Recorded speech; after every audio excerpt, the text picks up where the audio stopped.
Oh. Ugh. Okay. Go live. Oh, it's Peyton Stamen.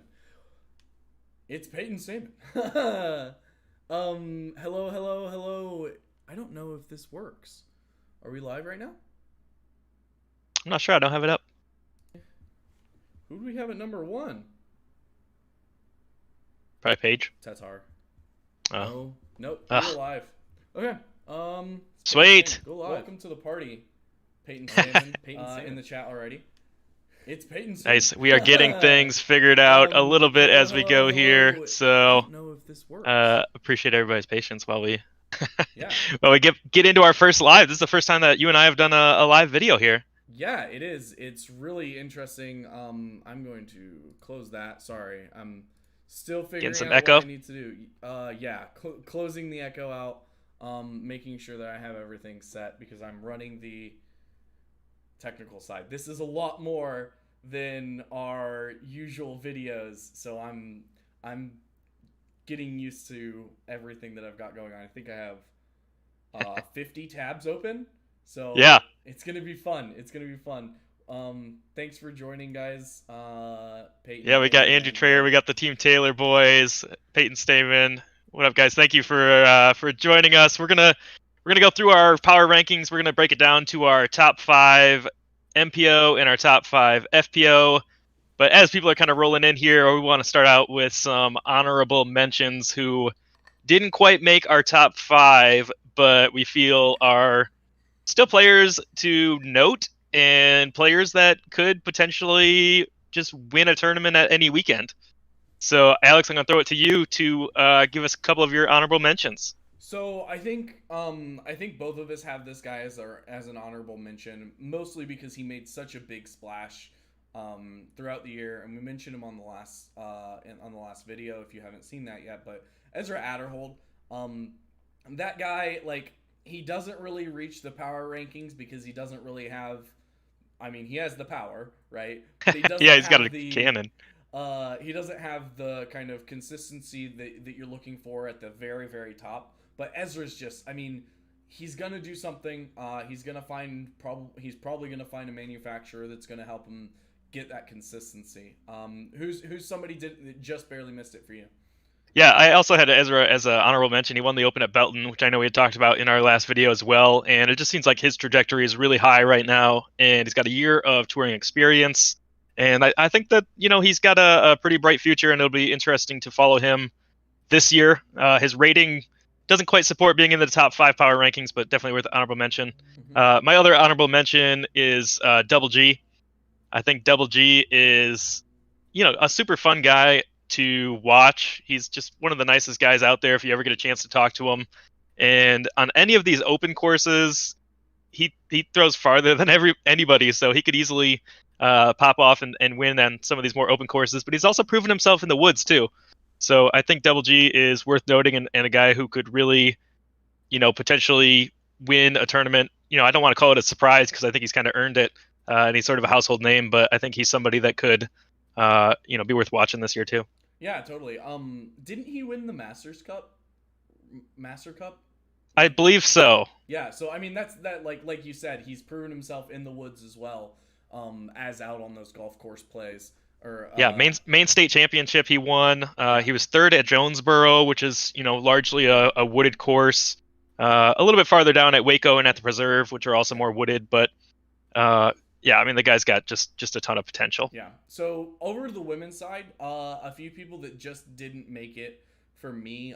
I think the biggest name that I'd like to point out as kind of like right on the cusp of being one of those like top 5 power ranking people is Valerie Mondahano.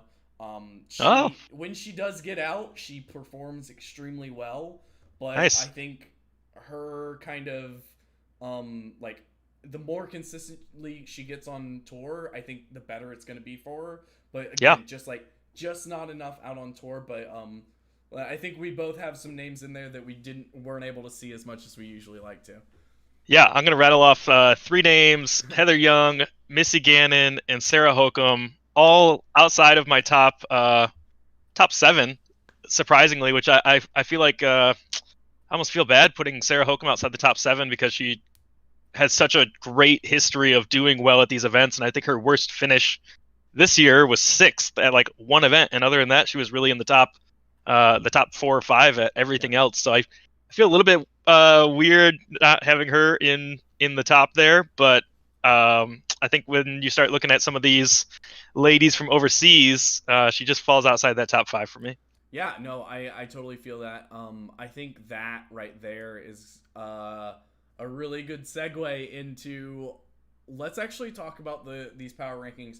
But before we do, for those of you who are in chat right now, invite your friends, invite your club members, go post on your club page, whatever it is. If we get up to 25 concurrent viewers, Yeah. we are currently at 6 concurrent viewers, 7 concurrent viewers. If we get up to 25, I will give away this really nasty Hailey King Stalker, Tour Series Stalker.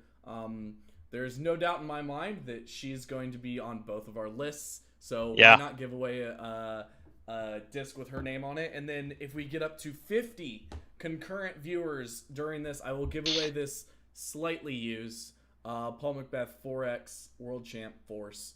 Both absolutely gorgeous discs. Max weight, I believe, on both of them as well. So again, invite your friends. We want to have a conversation with the chat. We want this to be interactive. We want you guys to be razzing our decisions. I think some of them are pretty chalk picks, though. Would you agree? Yeah, I think the top like 7. I know we're gonna break it down to top 5. I'll go through my 6 and 7, on the way there too. But yeah, I think 25 viewers. We can certainly do that. Be sure and share and give the video a thumbs up while you guys are watching too. It definitely helps get us some more exposure as well.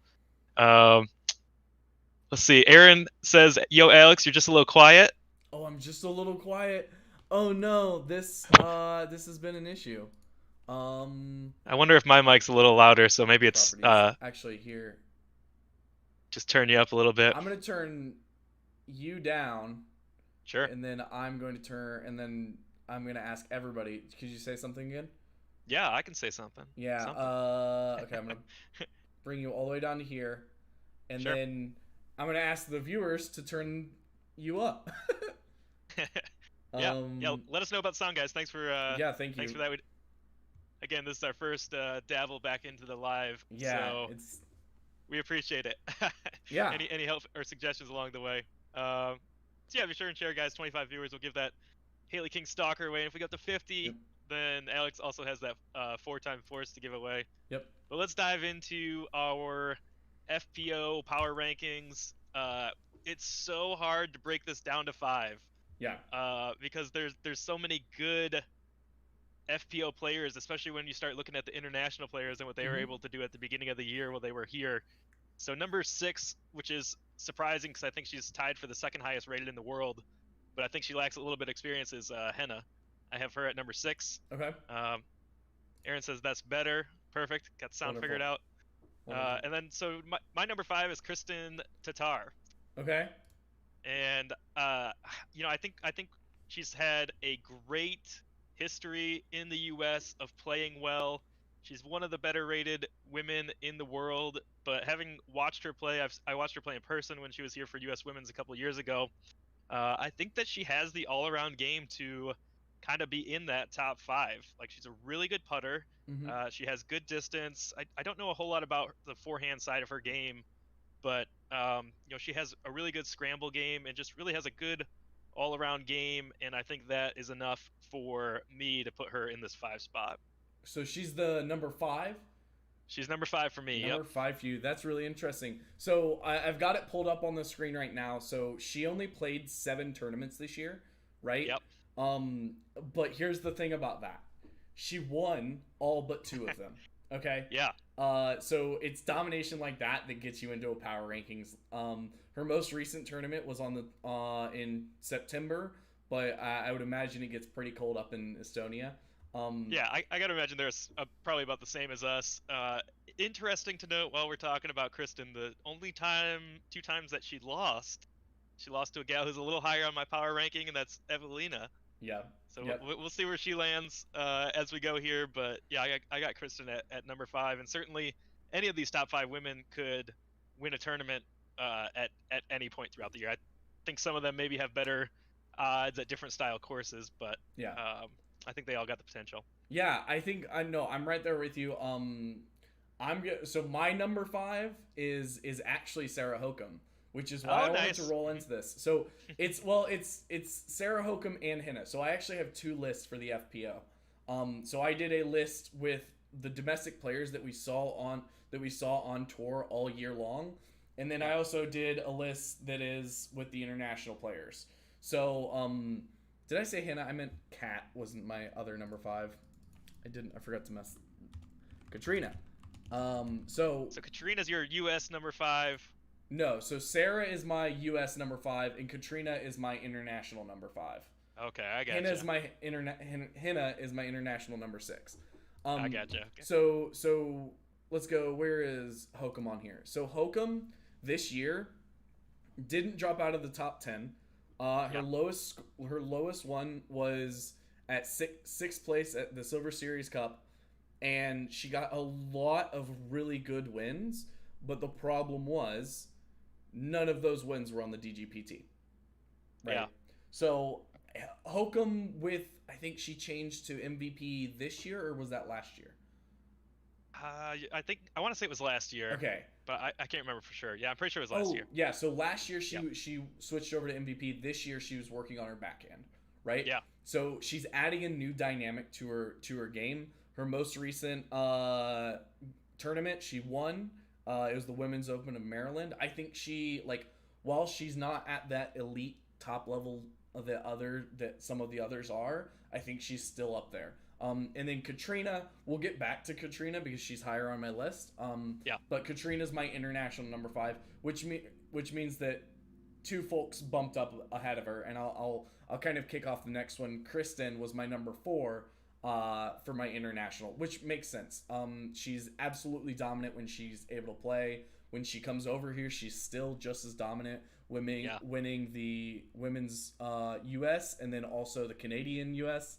or the not Canadian, the Canadian national championships last year. She's so good. If she played an entire season in the United States, I think she'd be higher on my list.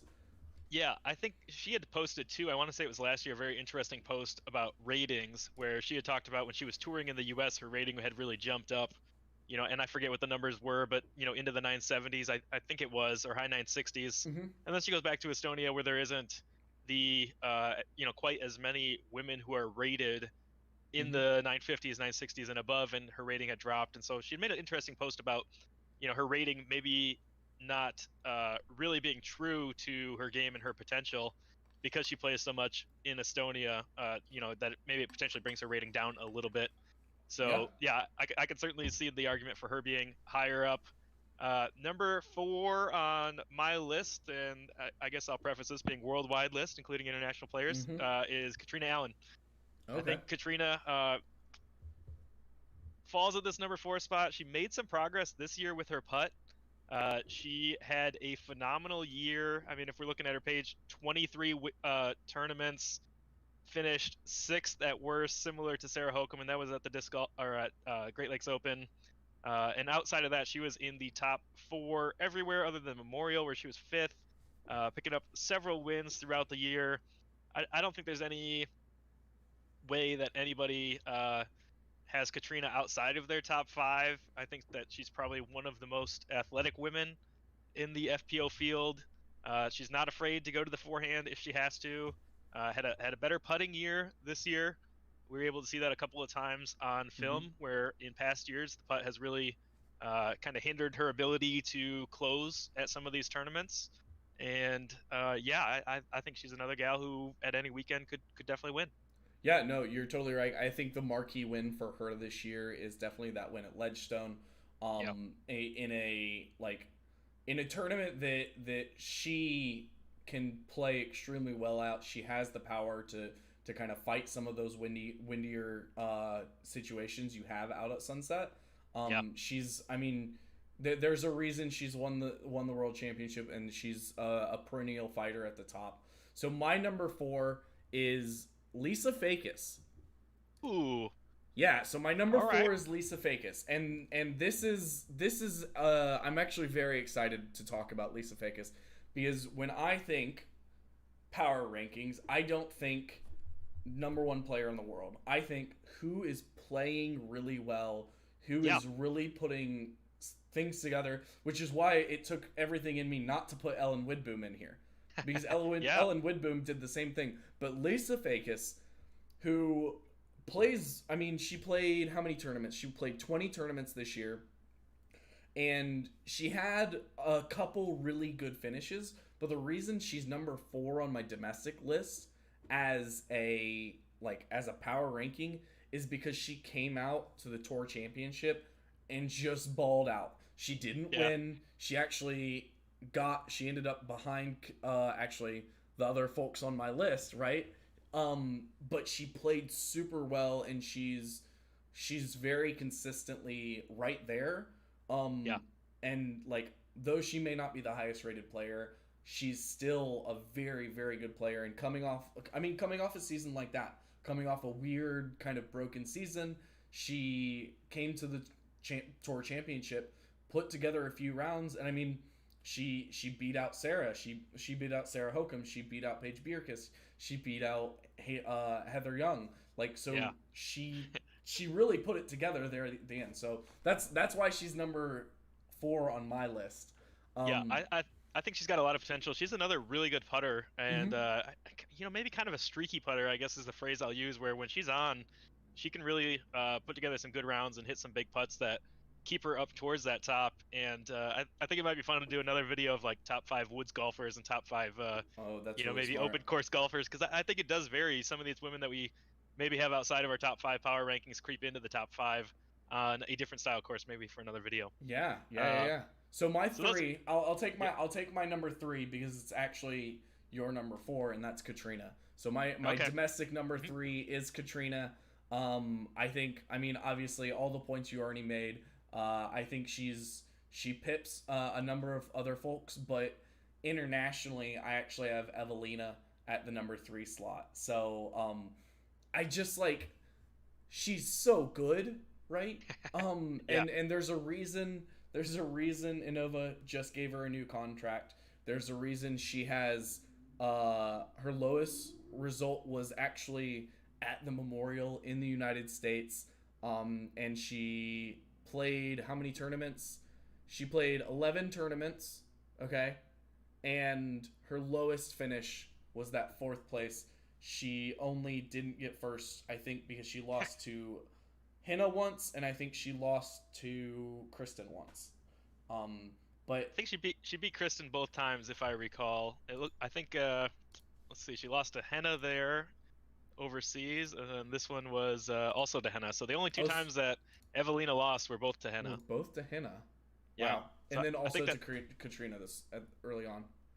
yeah, I have Evelina a little bit different in my list, but my Yep. number three is Haley King, Ooh. and I think Haley has really been on the cusp of these power rankings for a while. Yeah. She's really worked on distance, and we've seen the advantage that distance can bring to players like Paige Pierce and to Katrina Allen. And when you factor in her putting ability, both from circle one and from circle two, distance and hitting putts, from both circles, I think is just absolutely huge. Mm-hmm. I think that whether it's a wooded course or an open course, she has the distance to compete at an open course. She has a great forehand, which is great in the woods. And I've said it before, but the one thing that travels everywhere, whether it's in the open or in the woods, is putting. Yep. So I actually have Haley King at my number three for my power rankings. And let's look over to the chat here. We got Andrew Trayer. Yeah. Great choice, Alex. She had a great Think season. I think that was about Facus, and I totally agree. Thank Yeah, you, Andrew. Facus yeah, is, she I did. mean, she's definitely she's got a bunch more really good seasons, and I'm excited to see what she does next year. Yeah, and she's a longtime touring player too, Oh so yeah, she has a lot of experience on these courses, which I think goes a long way. yeah, Let's see what we're up to 12. I saw we're at 13 viewers. We're getting closer to getting close, 25. Be getting sure and share close. with your friends. Get them in the chat. We're talking about 25. Haley King right now.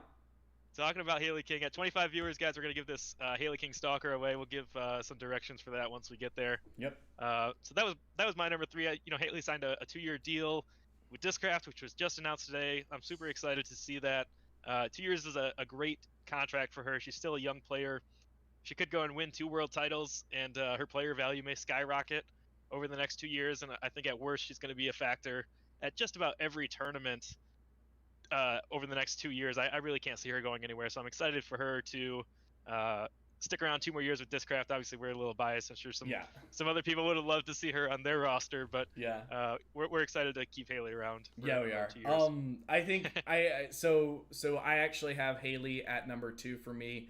I almost put her at number 1. Wow. I very much almost put her at number 1 because of the recency bias, right? Because these are the power rankings coming off the year. She came out on top, and honestly, even though it did go to a playoff, it felt very strong. It didn't feel like it looked like she was very calm throughout her year. As you can see on her page, her lowest result was 11th at Waco. And she had some 4s and 5s and 6s and 7, this, that, and the other thing, and then a 9 at the women's national. So the consistency isn't super strong yet, right? But at the end of the day, she came out, she finished the season, she signed a new contract. From a power ranking standpoint, it's hard. I was hard pressed not to put her at number 1. So she's number 2 on both my lists. Yeah. Definitely power moves coming out to the end of the season and getting the big win on a contract year is definitely a power move. So I can definitely see that one. Number 2, I think this is going to surprise a lot of people. I think my number 1's probably going to surprise a lot of people here too. But at number 2, I have Paige Pierce. No way. And I know a lot of people are going to give me some crap for that one because I think she's the highest rated woman in FPO history. Yep. She had a phenomenal year with so many Disc Golf Pro Tour wins, but I think we were missing some of the European influence this year throughout the season. And so when we get to my number 1, it seems pretty obvious who is probably going to be at this point. But this one was so hard for me. These women are all so good, and I think just looking at when I get to these top 2, I'm really looking at more than just this year. And I agree with you. Power rankings are kind of a heat check. Where's the player at right now? What are they doing? If there was a tournament tomorrow, who's your money on? Kind of thing. And so this one was really hard. It was honestly a coin flip for me between Paige Pierce and then who I have at my number 1. So I'll throw it over to you because obviously we know who your number 1 is. Yeah, so my number 1 is Paige. I think it's like you said, there's some history behind it. She's the best women's player in the game right now. Well, considering she got second at the Tour Championship, but I think Paige is she's out there. She's proving it, right? This was her first year. This was her first year with Discraft, wasn't it? It was, yeah. Right? So she came out and she absolutely, she did have a little bit of issues down at Waco getting a 13th, but everything else is just ones, right? So I think from a power ranking, you can't expect Paige Pierce to lose. You can't. Yeah. She doesn't get second. She wins, and if she doesn't win, she runs as hard as she can. And I don't know. I think she's going to be at the top for quite a while. I think it's going to be really interesting having her and Haley side by side because that's going to be a lot of 1-2s in the Discraft name. And back to our honorable mention with Missy Gannon, who's also still on the roster. She had a phenomenal season, more so early on instead of later. But I'm really excited to see her kind of putting in work this offseason and see if we don't get maybe a 1-2-3 Discraft finish at one of these tournaments. I think it could certainly happen. Oh yeah. I know that Missy's outside of my top 5 power rankings here, but regardless, I think she has the potential to finish in that top 3 really at just about any tournament. But my number 1 for the FPO side is Evelina. Yeah, you're going to have to explain this one to me. Yeah, just looking at her season, she had lost twice to Henna, and I had mentioned Henna. Henna and Evelina are both tied rating-wise at I believe they're both at 966. Yep. Um, which I had looked up, and her worst finish was fourth at the Memorial. At Vegas, she finished second, and at Waco, she got the win. And I feel like Waco was a weird tournament; it got shortened, but Waco is one of those courses where it's really a mix of skill sets. You're in Yeah. the woods, you're in the open, you're playing in the wind. I think that Waco's a really good course to test these pros, and with everything going on in the world, she was able to put together a really great tournament in Waco and win there. That played heavily on my decision, but also just looking at what she was able to do in Europe, losing twice to Henna and then winning the other 5 tournaments. And she's not playing slouches over there. Yeah. Finland disc golf is massive. I mean, super comparable to what we have here in the U.S. I think the one argument is that she was not battling against Paige Pierce. Yeah. And if Evelina and Henna and the European contingent are able to be over here all year, I think we could see a lot of Paige Pierce, Evelina 1 and 2s potentially, and it would not surprise me one bit. I think Evelina has a good forehand.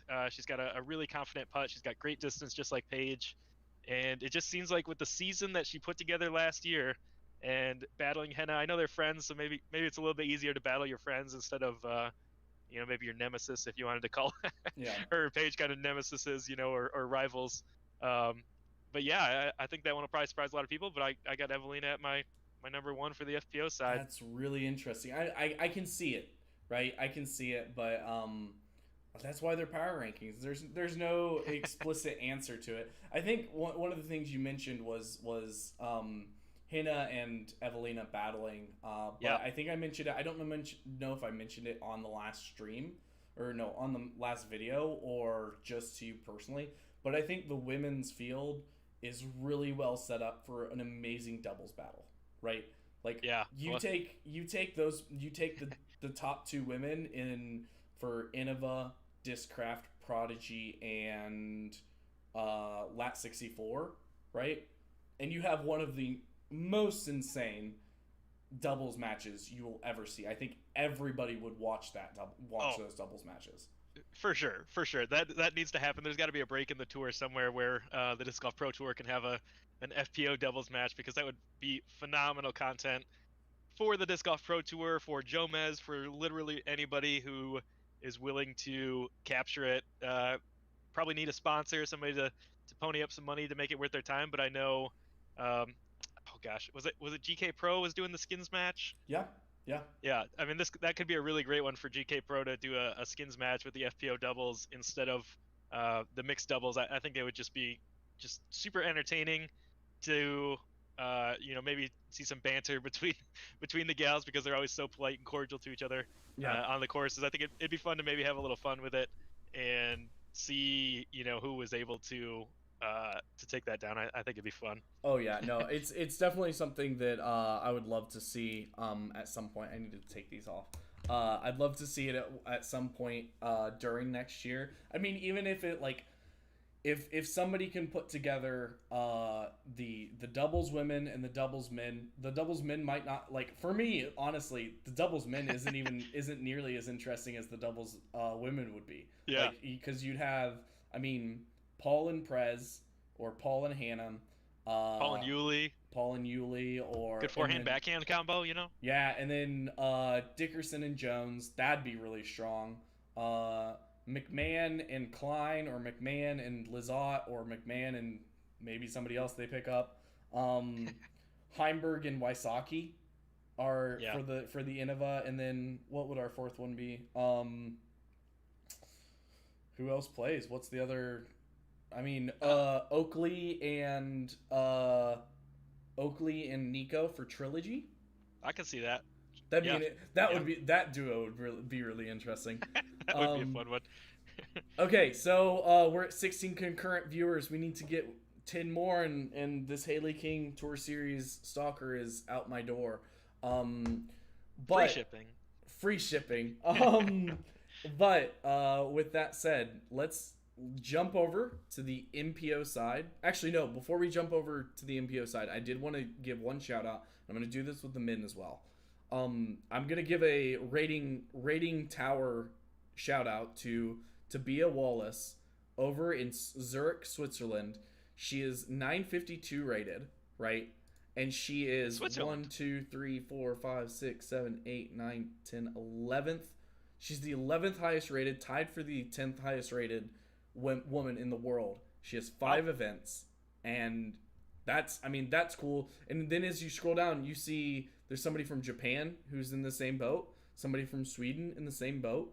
It's interesting to see those players just kind of on an island to themselves. Yeah. You know, you don't hear anything about disc golf in Switzerland, so to be the 11th highest rated woman in the world, in an area, I guess Switzerland is close to Estonia. Maybe is she traveling over there? Maybe no. No. It's not. It's not. It's close to France.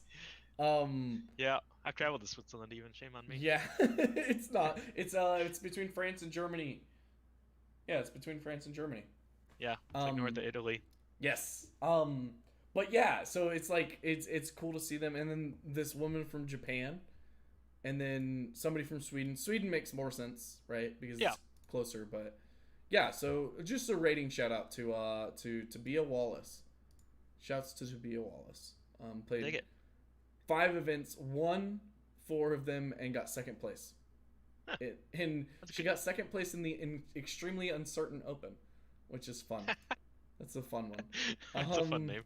Okay, so let's hop over to the men's side. What do we have for the men? Okay. Yeah, so the men was really hard. I feel like there's probably 10 players in my mind who could win on just about any given weekend, and you know, Colton Montgomery would not have been in that top 10, and he got a win this year. So I think that even outside of that top 10, there's probably players that certainly have the potential where if they put together, you know, 2, 3, 4 great rounds, could win. But I'm gonna start with my number 6. I think this one's gonna be a little bit of a surprise. My number 6 was actually Eagle McMahon. I know he got 2 Disc Golf Pro Tour wins. Whoa. He's got the forehand. He's got the backhand. I think the top 5 is just so strong that I actually have Eagle at number 6. That is really wild to me.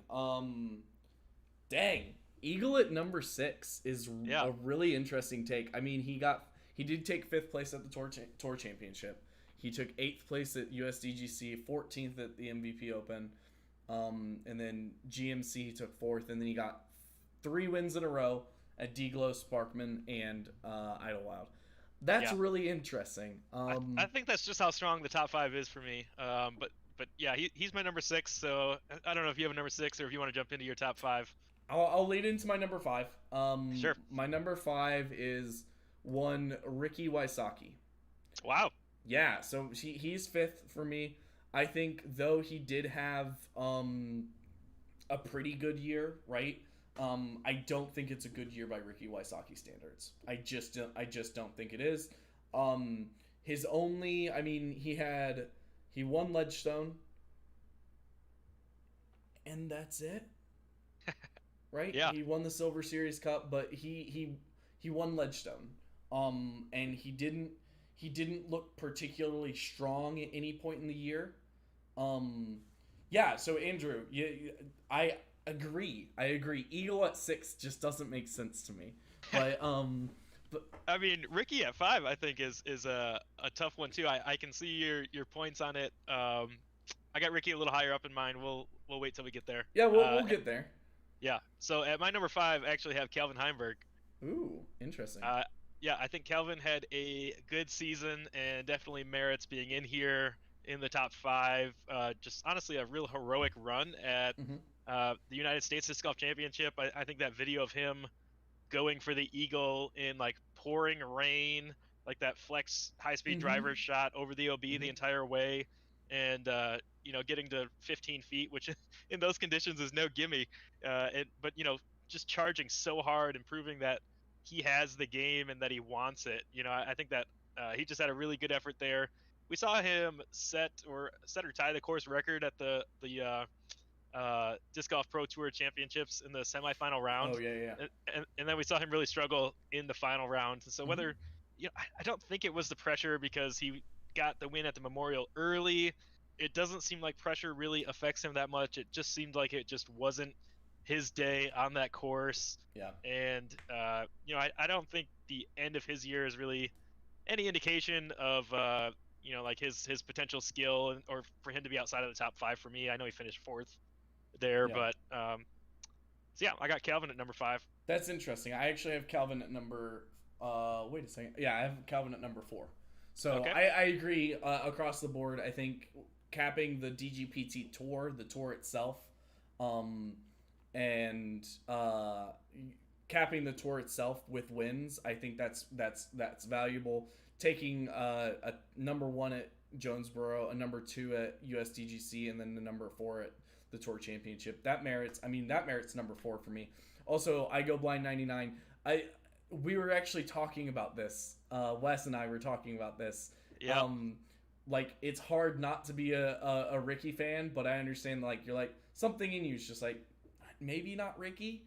But he was in the top 3 a ton. It's Yep. wild. So I have him at 5th, but Calvin at 4th I think is really strong. Yeah. And then I'm gonna take your 3rd place. I want to hear your. Wait, is it your 4th or your 3rd? Yeah, my 4th place here. So I actually Yeah. have KJ USA, Kevin Jones at Okay. 4 for me. Yeah. He capped the season off phenomenally, but I think one of the things we had mentioned here is kind of a heat check. Yeah. And so we look at his performance at the Oklahoma Open, and then the Northwest Arkansas Open, and he finishes 4th and 5th. And it just seems to me like if you're coming off of the Disc Golf Pro Tour win, playing some of your best golf of the year, having one of the best rounds of your life, that should really carry over into the next 2 rounds. And maybe he was just having fun at those tournaments. Mm-hmm. He didn't need the money. He just got the big paycheck. But for me, those factor a little bit into my power rankings. He got the wins at the Green Mountain Championship. He got a win at the Mid-America Open, the Majestic. Mm-hmm. We see 3 Prodigy events kind of as in May there. So like as COVID times were sort Mhm. of still going on, he picks up 3 wins there. But yeah, I got KJ USA at number 4. I don't think there's any doubt that he's a top 5 candidate. I imagine he's probably a little bit higher on your list here. Nope. No. All right. Nope. Kevin Jones does not even scratch my top 5. Wow. He is. I mean, he might be 5th. He might be 6th. He might be 7th. But he is not in my top 5. I That's recognize shocking. the recency. I recognize winning the Tour Championship. But if you look right above that Tour Championship, you see a 20th at MVP, a 16th at Jonesboro, and a 25th at USDGC. I just don't love the guy. He's great, but I just don't see it. He doesn't rank high in my power rankings. That kind of sophomore slump, as we talked about last year, I think he had it. Like, he got the Majestic, okay. He got Mid-America Open, but other than that, like, at the end of the day, what he did was he showed up on the day that it mattered, and I respect that. Like, always respect that. But Kevin Jones for 6th or 7th, but I went pretty chalk on my power rankings, which brings, Honestly, yeah, it's really difficult to put a ranking to these players because they're all so good, and they've all had flashes here and there, some more than others. But yeah, I mean, I'm not gonna fault you for not having them in there. Yeah. So you're number 3. My number 3. Prepare your eyebrows because they're about to be raised. I have Paul McBeth at number 3. At number 3, the McBeast. I have Paul Shocking. McBeth at number 3. So I think he underperformed. Yeah, I mean, we heard Paul say several times this year, my putting has been trash. And, we've heard that from him before, but for a tournament, my putting was trash for that tournament. And we heard him multiple times this year talk about some putting struggles that he had. Yeah, no, I think if you looking at the season, he won the DDO and he won Maple Hill. Yeah, I think well, I don't want to ruin you go ahead. Yeah, I just I like Paul McBeth. I understand he bought a McLaren. He's very likely the best player in the world, but from a power ranking standpoint, I can't put him higher. I don't think if I were to look at who do I think can win, you put somebody on the toboggan tomorrow, I don't think it's going to be Paul McBeth. Yeah. I mean, That's a tough one. We see Andrew must have been stressful putting top five lists together. Yeah, we have some favorites, and our Yeah. favorites might not be the same as our power rankings Yeah. No, that's I here. mean So that's where I yeah, am right here. yeah, But yeah, what do you have? Who do you have at 3? yeah. I was gonna throw it over there. We got throw it over the chat. We're at 15, 14, 15 viewers. Mm-hmm. If we can rope in 10 more people, we got this sweet stalker that Alex has to give away. So if we can rope in 10 more people before we get to the end of the video here, we will give this beauty away. If not, we'll probably do a live, I don't know, maybe next week we'll Yeah, come up with something maybe. fun Yeah. and give it away there. So at number 3, I have Chris Dickerson, the step putt Ooh. man. Ooh. You know, I think he had a phenomenal year. And if we look at Chris's tournament rounds, Yeah. if he would have just played better in the first round of tournaments, he might have swept the season. Like Yeah. his second, third, and on round ratings are incredible. But for whatever reason, he just had slow starts at so many tournaments. He won the only major of the year Yeah. with He the USDGC, Yeah. and then we saw him at the end of the year literally come down to the last hole with Kevin Jones, and whether it was a little bit of pressure. I mean, you're essentially a $10,000 tee shot, which is absolutely insane to even fathom for myself. Let alone, maybe some of the real upper professional athletes might see stuff like that. But just for those couple of seconds to be worth 10 grand, and he pulls the drive over.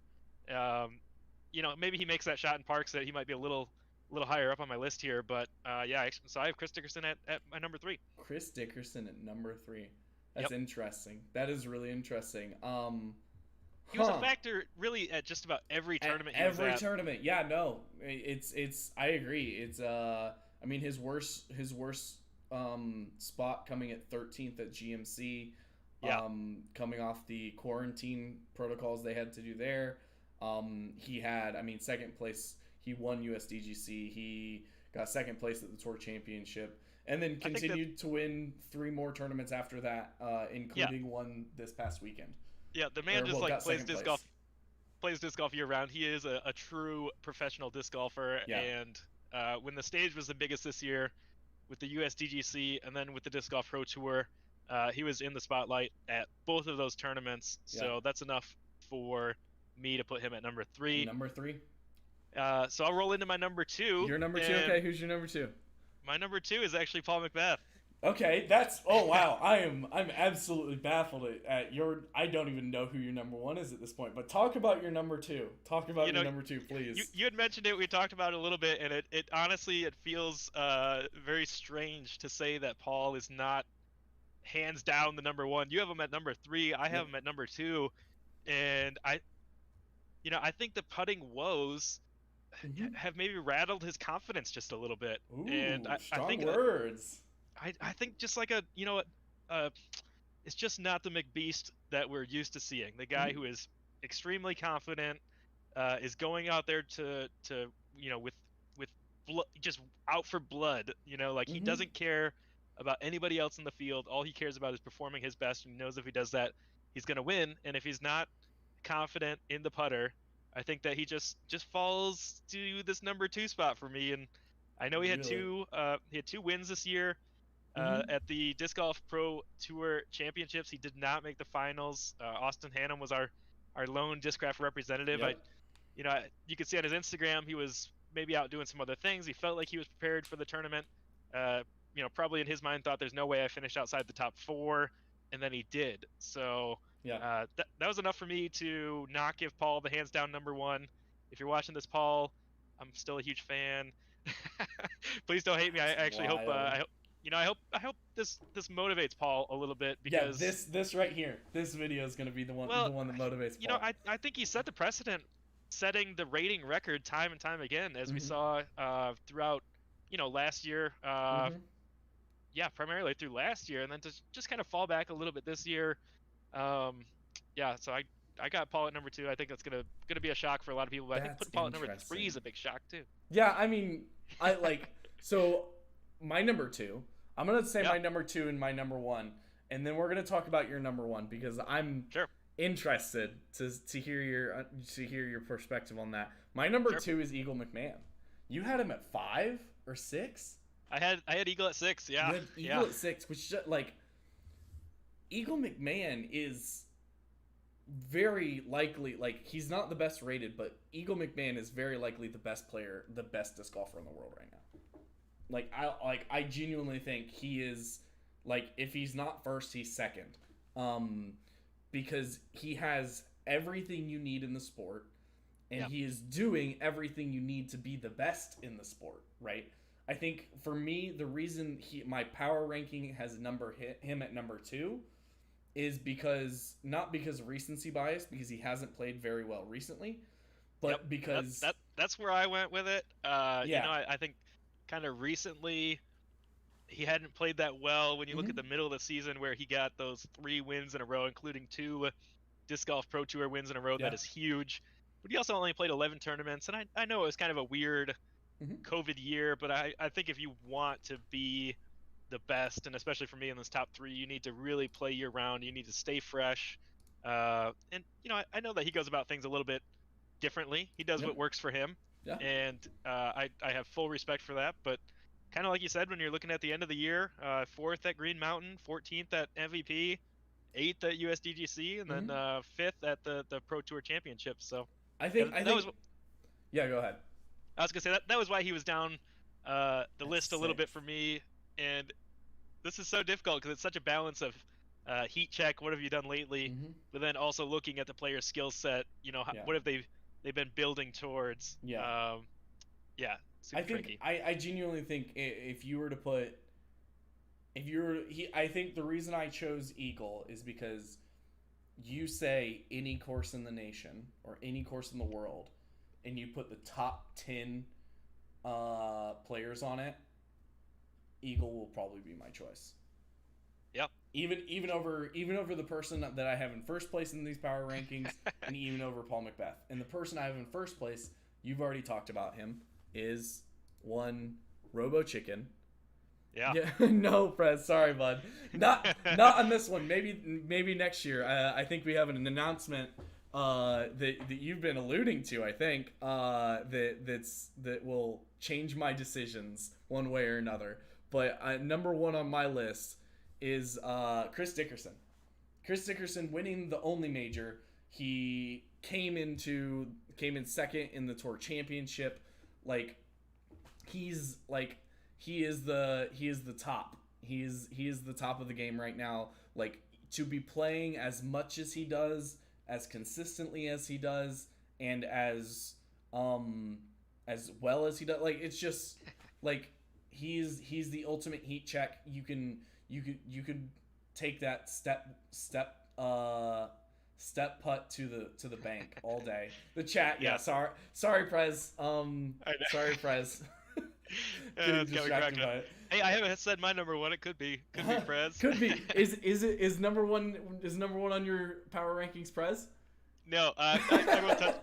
So Chris Dickerson, I had at 3. You had at 1. Yep. I certainly see him anywhere in that top 3, and I agree. You can put him on just about any course in the world, and he would be a top, at least a top 3 pick for me.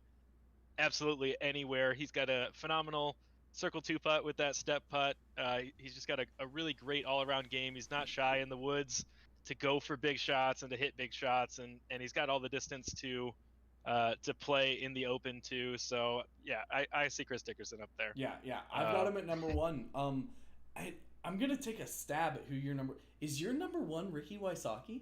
Yeah, so I actually have Ricky just a leg up over Paul, and if you look at the PDGA, it's a rating thing, isn't it? It's not. I think the ratings are indicative of his late season climb, and I know that he wasn't in the Disc Golf Pro Tour finals. He finished 5th there. Yeah. But I think when you just look at, if you throw out the beginning of his season, basically July, well, we won't throw out the win in July, but from the preserve forward, he was still battling the Lyme disease.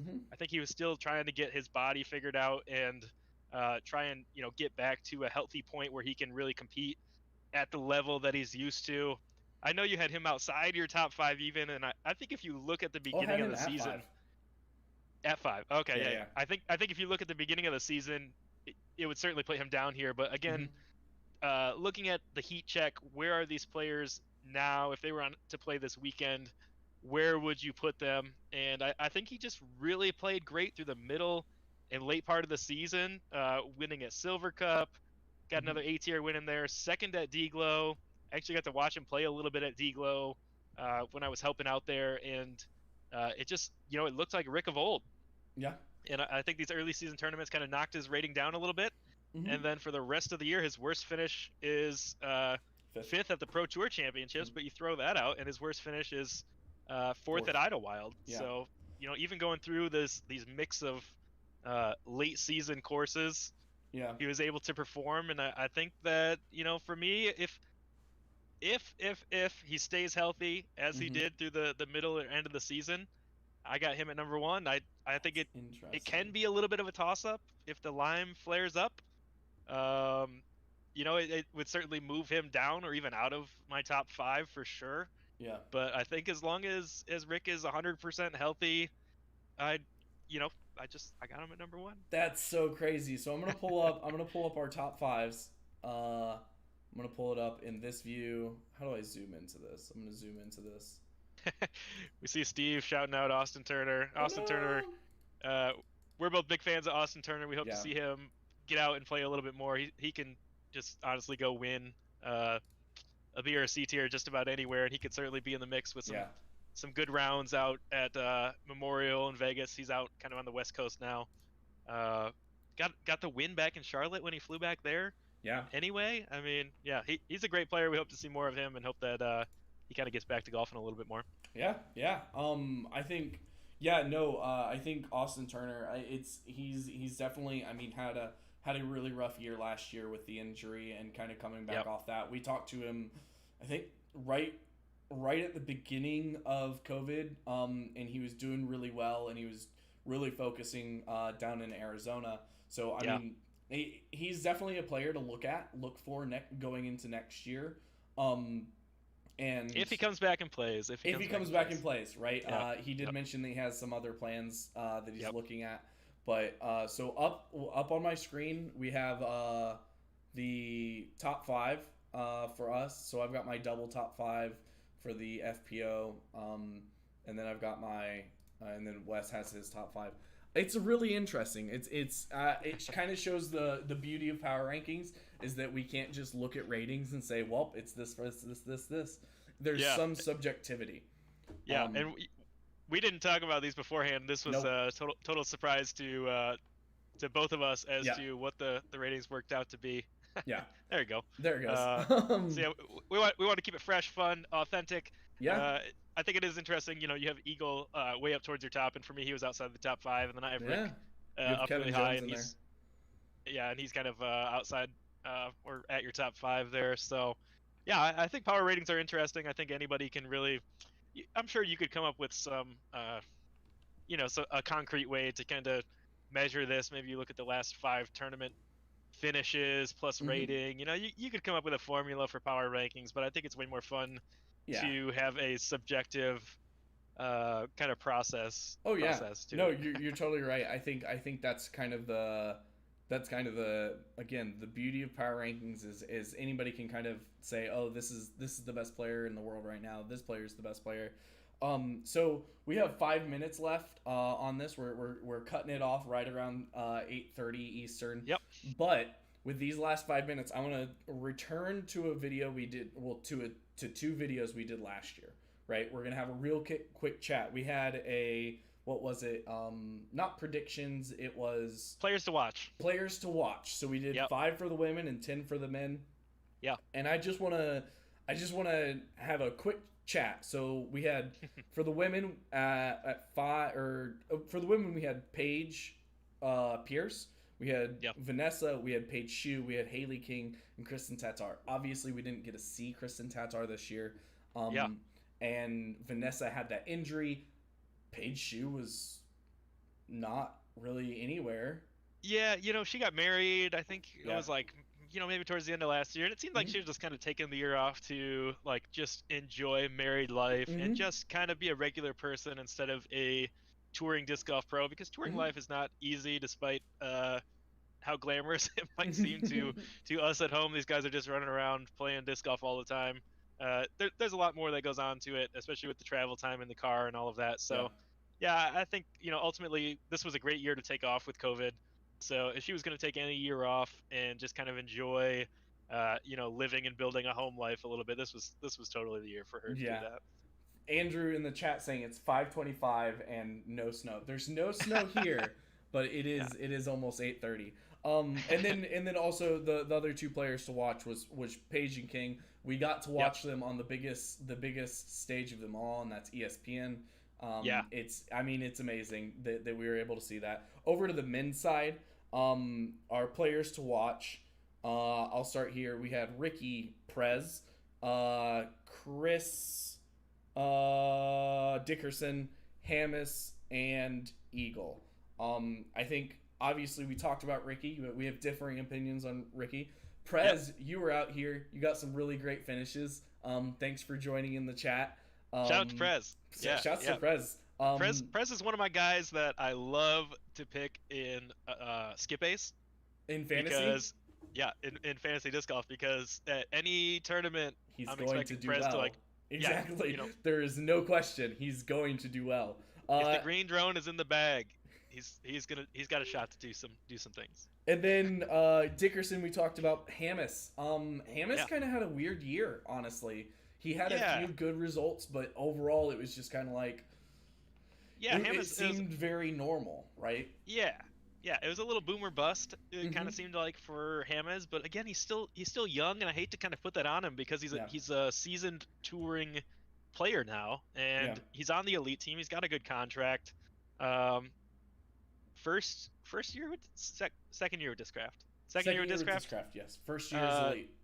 Yeah, and I'll give a player 2 years to really kind of cement in their bag and learn their bag. I think these guys are professionals and no slouches on their field work. I don't think it takes them really 2 years to build their bag and be comfortable, but I think the experience definitely helps. And having another off season here to maybe try out some different discs, if he feels like he has any holes in his bag, and kind of get familiar with those. Hammes would definitely be one of my players to watch. I think there's a lot of up and comers. Yeah, another player to watch again in 2021. But yeah, I think he's got so much potential that I feel like he hasn't reached yet. Yeah. There's a couple guys in that category for me, but yeah, I would put him as somebody that still has more to prove. Yeah, I'm right there with you.